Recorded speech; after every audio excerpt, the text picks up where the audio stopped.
अस्सलाम वालेकुम। उम्मीद है सब खैरियत से होंगे और उम्मीद है कि सबके रोज़े अच्छे गुजर रहे होंगे। मेरा नाम रोहिना है और मैं यहाँ ऑस्ट्रेलिया में लेक्चरर और रिसर्चर हूँ। तो उस दिन मैं एंगर मैनेजमेंट पे एक सेशन ले रही थी, एक वर्कशॉप करवा रही थी। एंगर मैनेजमेंट एक ऐसा टॉपिक है जो कि शायद दुनिया का हर बंदा regardless of their gender, religion, कुछ भी, कोई भी बैकग्राउंड है, हर कोई रिलेट कर सकता है। गुस्से को काबू करना, क्योंकि गुस्सा अगर कोई इंसान है तो हर किसी को आता है, बच्चों को भी आता है, बूढ़ों को भी आता है। और उसी से रिलेटेड मेरे पास आज दो कहानियाँ हैं, दो किस्से हैं जो कि शादी के शुरू के दिनों में मेरी सास ने मुझे बड़े शौक़ से सुनाई थी। और बकौल मेरी सास के ये दोनों जिन औरतों का किस्सा मैं आपको बताने लगी हूँ वो उनको पर्सनली जानती हैं, शायद उनकी कुछ रिश्तेदार भी हैं। और उसमें से जो पहला किस्सा है वो तो जहाँ वो रहते थे दमिश्क में आसपास काफ़ी जगहों पे फेमस हुआ था बहुत ज़्यादा। तो खैर वो जब नई बहू आती है ना तो उसको सारे जो फैमिली में मशहूर किस्से होते हैं वो सुनाए जाते हैं, तो मुझे भी सुनाए गए। तो खैर पहला किस्सा यूँ है कि ये मियाँ बीवी हैं, दमिश्क में रह रहे हैं। बहुत सालों पहले की बात है, पुरानी बात है, जिस वक़्त 500 रुपये की, 1000 रुपये की बहुत ज़्यादा अहमियत होती थी, बहुत ज़्यादा पैसा होता था 500 रुपये। तो पुरानी बात है खैर। और इनकी आपस में लड़ाई हो गई, बहुत सख्त लड़ाई हुई 500 रुपये पे, 500 सीरियन जो थे, 500 के नोट पे। तो शोहर जो है वो बीवी के पास कुछ पैसे जमा कर रहा था, वो 500 हो गए। शोहर ने मांगा, वो एक जगह लगाना चाह रहा था, बीवी नहीं देना चाह रही थी। तो अब 500 का नोट उसके हाथ में है, बीवी के हाथ में, लड़ाई हो रही है और लड़ाई बहुत ज़्यादा बढ़ गई। और जब बीवी ने देखा कि ये तो हर सूरत ही वहाँ लगाना चाह रहा है जहाँ भी उसने लगाने थे, तो उसने 500 के नोट को तरोड़ा मरोड़ा, मुंह में डाला, चबा लिया। अब शोहर क्या कर सकता है, बीवी ने 500 रुपये खा लिए हैं। तो खैर सुनने में ये बात जितनी फ़नी लगती है, आगे इसका रिज़ल्ट अच्छा नहीं था। ये लड़ाई हो रही थी, इनका जो फ्लैट था वो फर्स्ट फ्लोर पे था और ये गैलरी में लड़ाई हो रही थी। अब आप सोच रहे हैं कि आगे क्या होने वाला है। फर्स्ट फ्लोर पे शोहर ने जब देखा, उसको बहुत गुस्सा आया कि 500 रुपये निकल गई है। उसने धक्का दे दिया उसको वहीं से, फर्स्ट फ्लोर से धक्का दिया, वो नीचे गिर गई। वो बच गई लेकिन हड्डियाँ वड्डियाँ उसकी टूटी, उसकी टांग टूटी और चोटें आई उसको। खैर अब सूरत हाल ये निकली कि बाद में अब ज़ाहिर है 500 रुपये भी चले गए थे, बीवी भी ज़ख्मी हो गई, अब डॉक्टर को भी देने पड़े। खैर इस कहानी में तो ये कि मियाँ बीवी की बाद में सुलह हो गई, वो अस्पताल में बैठ के उसकी तीमारदारी कर रहा था। लेकिन उसके बाद मेरी बकौल मेरी सास के वो आदमी हर जगह बैठ के लोगों को कहता था कि बस गुस्से से पनाह मांगना, बस गुस्से के मोमेंट में हम दोनों ने ये किया, हो गया और ऐसे हो गया। इस कहानी में तो फिर भी थोड़ा सा वो है कि उनको एहसास हो गया।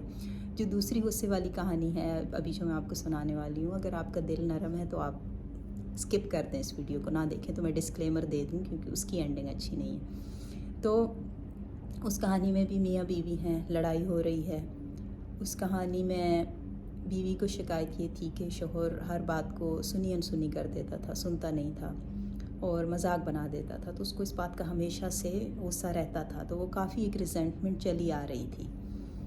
तो इस दफ़ा जब झगड़ा हुआ तो बीवी को बहुत ज़्यादा गुस्सा आया, क्योंकि वो हस्ब आदत शोहर जो है मजाक कर रहा है, तो आगे से सुन नहीं रहा। तो इसने गुस्से में आके बीवी ने धमकी दी कि आज अगर तुमने मेरी बात नहीं सुनी तो मैं ख़ुद को आग लगा लूँगी। तो वो हंसने लगा और कि कहीं लगा ही न लो।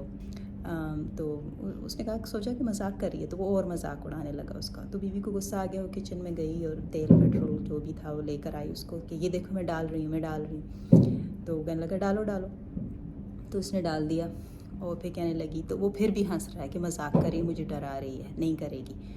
तो फिर बकौल मेरी सास के उसने माचिस पकड़ी हुई थी और कह रही थी, देखो फेंक दूँगी, मैं फेंक दूँगी, अपने ऊपर फेंक दूँगी। लेकिन शोहर टस से मस नहीं हुआ और उसने फेंक दी। तो खैर उसका एंड, उस कहानी का एंड अच्छा नहीं हुआ, बहुत बुरी तरह जल गई थी और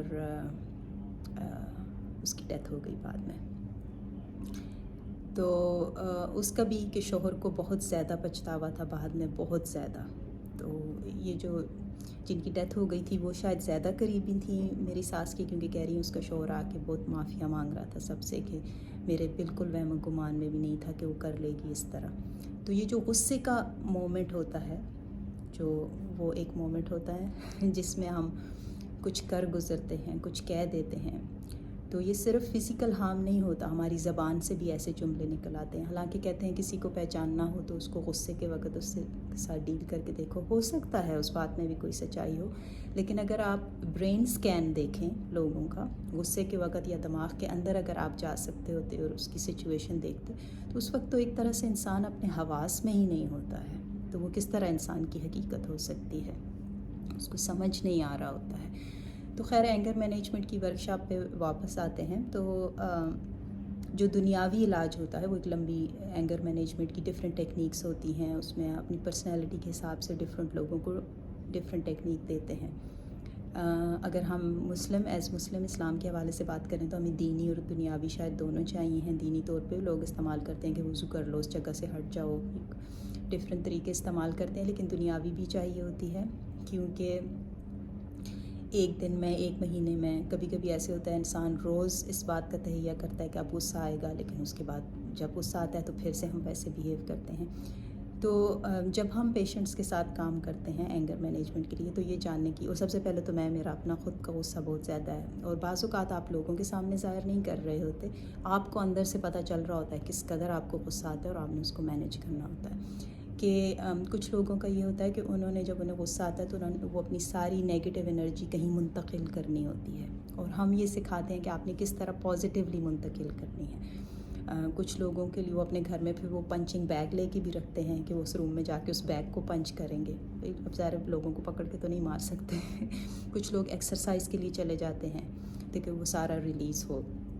جو انہیلدی وے ہوتے ہیں کہ آپ نے اکثر نوٹ کیا ہوگا کہ آپ کو غصہ آیا اور اگر آپ کوئی چیز توڑ دیں تو تھوڑی کیا بہت سیٹسفیکشن آتی ہے، کیونکہ آپ اپنی وہ سارا جو غصہ ہوتا ہے، نیگیٹو انرجی ہوتی ہے، وہ اس چیز میں منتقل ہو جاتا ہے. تو پنچنگ بیگ والا کام بہت زیادہ کام کرتا ہے، جگہ سے ہٹ جانا، ڈیپ بریدنگ بھی. لیکن یہ جو سافٹ ٹیکنیکس ہوتی ہیں نا، ان کو ہم کہتے ہیں، وہ مڈل اس پہ کام کرتی ہیں، مڈل لیول کیس پہ کام کرتی ہیں کہ ڈیپ بریدنگ کر لو، ہٹ جاؤ. لیکن اگر آپ کے ساتھ غصہ کرونک ہے تو پھر آپ کو جو ہے دوسری ٹیکنیکس چاہیے ہوتی ہیں. پھر آپ کو واقعی کچھ ایسی چیز، کوئی ایسی ایکٹیویٹی کچھ کرنا ہوتا ہے کہ آپ نے وہ انرجی وہیں جا کر نکالنی ہوتی ہے.